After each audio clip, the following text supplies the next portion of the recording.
Hey everyone, it's Richard Metalfan here, bringing you guys a brand new 2023 album review. And as you can see below the title, today we're going to be talking about not two, but three album reviews. So this is part one. So as you can see below the title, today we're going to be talking about the new album from the band August Burns Red, entitled Death Below, which is out now through Sharp Tone Records. Now, for those of you who aren't familiar with August Burns Red, they're a metalcore band based out of Lancaster, Pennsylvania. These guys have been around since 2003, and this year, of course, marks 20 years of them being a band. So it's crazy they've been around for 20 years, and I saw their 20-year anniversary tour last month in Atlanta, and it was amazing. That was my sixth time seeing them. But yeah, and August Burns Red for me are one of the best, like in this kind of like era of metalcore, the most consistent band. Been putting out albums since, of course, their debut album Thrill Seeker, which came out in 2005, and I've pretty much been a fan of these guys. I've been gotten to these guys about a decade ago, so back 2013. So, and I pretty much fell in love with everything these guys have put out. And one thing I love about August Burns Red is that they've always stayed true to their sound, but they also experiment, so that they could tell that they have like a formula, but they also try to evolve and but also try to make what August Burns Red is. And of course, this is the band's 10th full-length album, and this follows up their previous album, which came out in 2020, called Guardians. And with this album, I think it's definitely a step up. I think the band really fires, especially on the songwriting department. The production on this album is great. I think August Burns Red definitely has a great sense of production, and to know where everything needs to be and where everything needs to be loud or soft and within the context of the song. The vocals, let's talk about like the vocals. Jake Lure's vocals, in my opinion, I think has gotten a lot better. His growling is a lot more powerful and crisp, and just he delivers a lot of emotion to screaming. A lot of people think that screaming is just like anger and stuff, which is completely false. Like, you could have like emotions of despair, emotions of sadness within the screaming, which I think really showcases it with Jake's vocals.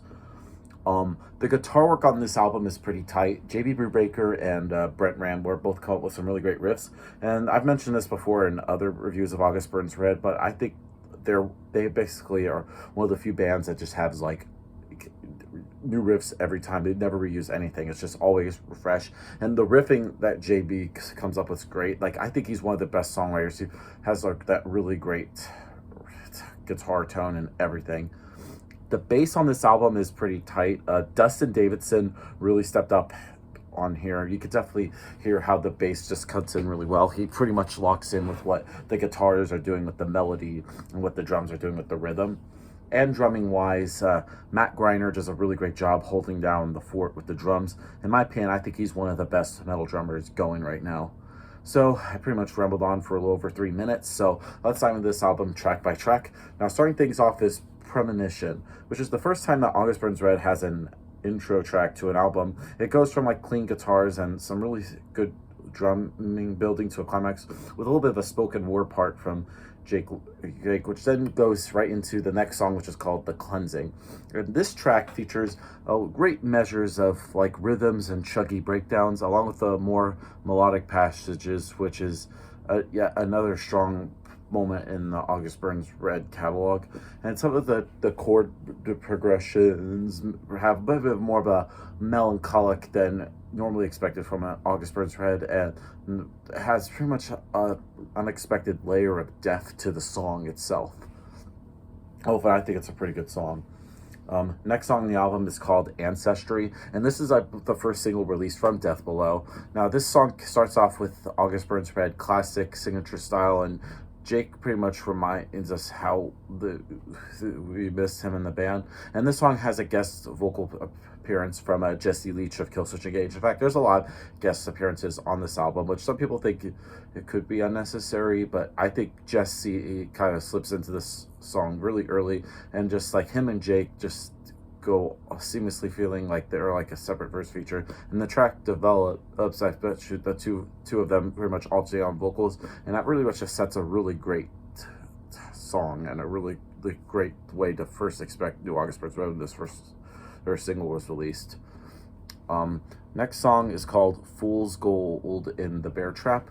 And right here we get some really great bass lines from Dustin Davidson, who lays out the groove that JB and Brent surround with the great clean guitar tones rich with wet effects. However, much like the name suggests, it's pretty thing that things just get ugly from here, and Matt's just toms to begin to pick up, and they descend back to hell with sort of like the blast beats and the shrieking kind of like black metal-y kind of vocals. Next song is Backfire. Now this song pretty much starts off with a very old school metalcore style, which sets the tone for the rest of the song, and the drums are pretty much powerful here, and this song just bursting driving force all the way from beginning to end. And, moving on to Revival, another really sick song. I think it's pretty good. Then we get to Sevink. Now Sevink is a little interlude piece which gives the listener a chance to breathe before the next song, which is Dark Divide. Now Dark Divide right here features a really catchy breakdown that August Burns Red has written, pretty much period, with sort of like some really great pick rates and sliding harmonics that add enough spice to the ordinary breakdown. And the track itself has pretty much very high energy and just makes you want to bang your head when you first hear it. Moving on to Deadbolt. Now musically, from when I heard this song, it reminds me a lot of something that from Messengers, their second album, which came out in 2007.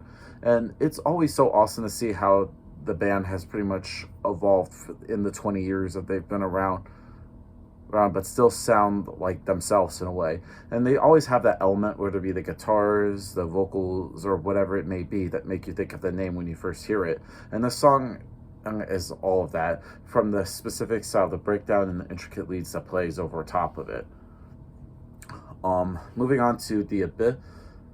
This song features JT Kevi of Era, and it leaves listener to an entranced and just a beat and key, and has multiple different moves within it.